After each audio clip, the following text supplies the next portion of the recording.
This particular view, this window right here, constitutes your 3D viewport, and it's where you'll be spending the majority of your time, around 90% to be precise. This is because it essentially represents the 3D world. You can observe three objects here: a camera, a cube, and a lamp. Upon clicking on any of them, you'll notice it's selected, evident from the yellow outline. So, let's remove the default cube. To replace it with something else, you have a couple of options. You can navigate to the Add menu up here, or if you're into hotkeys, you can use Shift+A, where A stands for Add. Typically, what you're looking for is under Mesh, as these are your primitives, the building blocks for creating objects. For instance, if you're crafting a chair, you might start with a cylinder as a leg and then build from there. However, I'm sure you're curious about one particular item, the monkey. Blender has this unique monkey, named Susan, which is actually a useful test object for shaders and scene complexities. Let's click on the monkey. Now let's take a closer look at it. To achieve this, we need to orbit. You can do this using your mouse's scroll wheel, which is your middle mouse button. Pushing it in and dragging will initiate orbiting. For those on laptops, if you don't have a mouse, don't panic. You can click and drag on the gray circle in the top right corner.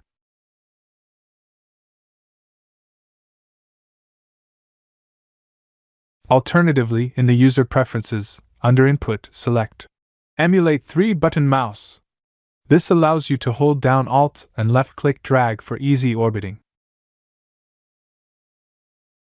While in the preferences, check out the interface section.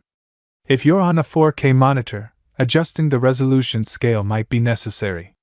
A scale of 1.5 is suitable for a 4K monitor, but for this tutorial, let's keep it large for better visibility. Now, that covers orbiting. And for zooming, you can scroll in and out. Use the magnifying glass tool, or hold down Ctrl and middle mouse button for a smooth zoom.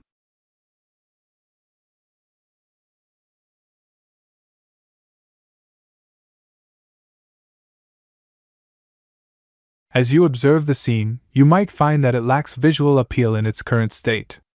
The flat, bland gray lighting is due to the viewport shading mode. It's a lightweight way to view your scene during the building phase. However, for a final, aesthetically pleasing image, rendering is the key. Switch to rendered mode by going to the top right corner, where you'll find Viewport Shading, and selecting Rendered.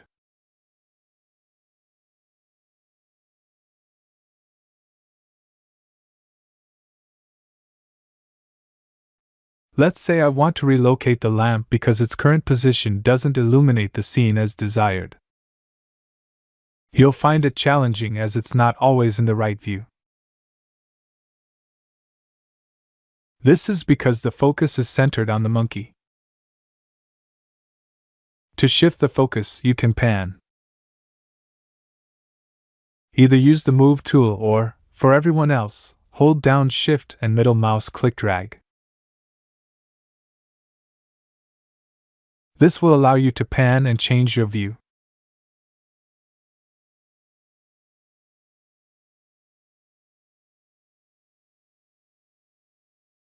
Moving an object can be done in two ways.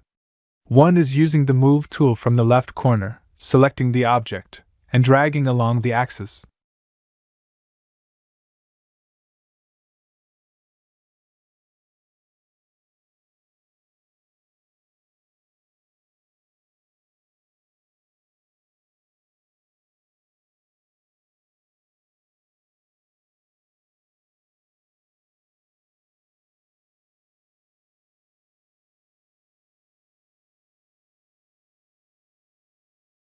Alternatively, most Blender users prefer hotkeys.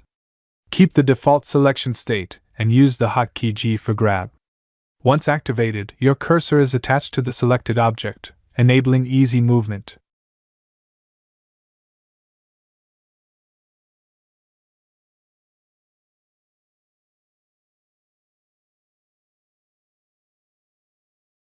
Cancel a movement by hitting Escape. and confirm it with a left click.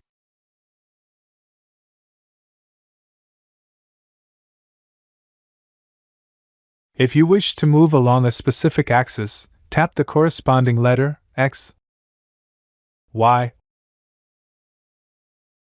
or Z. Alternatively, hold down the middle mouse button and drag to quickly snap to the nearest axis. By the way, if remembering all these keyboard shortcuts feels overwhelming, there's a handy cheat sheet available in PDF format for Blender's most common hotkeys. You can download it from the link in the description. Whether you print it out or keep it on a separate monitor, it can be a useful reference.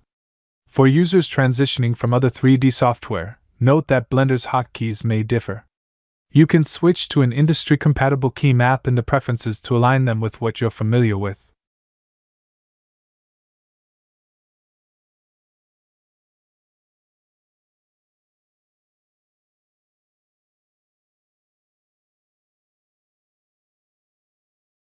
Suppose you've achieved a pleasing view, and you want to capture it in a high-quality image.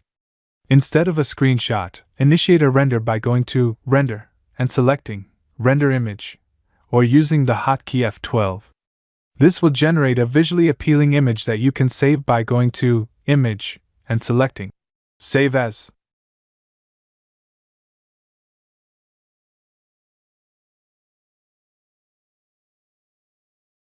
However, you might notice that the rendered view differs from the one you set up. That's because Blender renders from the camera's perspective. Click on the camera or use the hotkey numpad 0 to view through the camera.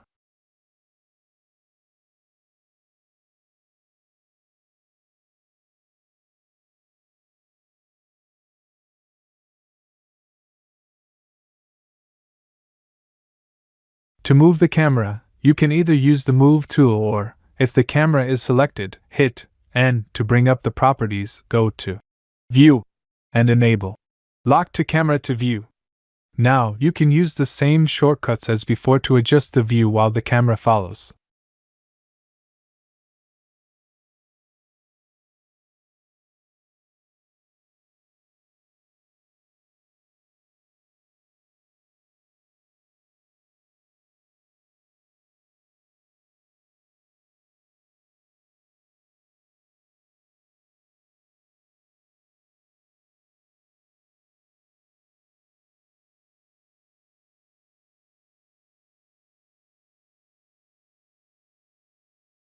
Let's add some color to our monkey. With the monkey head selected, navigate to the Properties section. Under Material, add a new material and adjust the base color to your preference. This adds vibrancy to the monkey's appearance. Feel free to experiment and render to see the changes.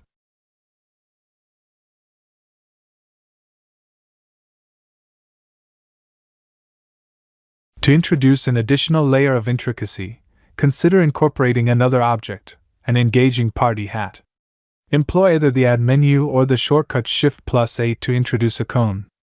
Refine its placement by employing the Grab tool, G, and making axis-specific adjustments. Resize the cone by pressing S to attain the preferred size. Infuse vibrancy by applying a new material, and select an exciting color for the hat.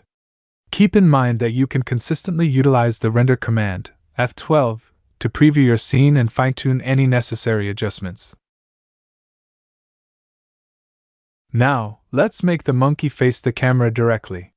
Use the Rotate tool or the hotkey, R, to initiate rotation. Adjust along the desired axis, X, Y, or Z, or use the middle mouse button to rotate freely. Aim for a pleasing composition.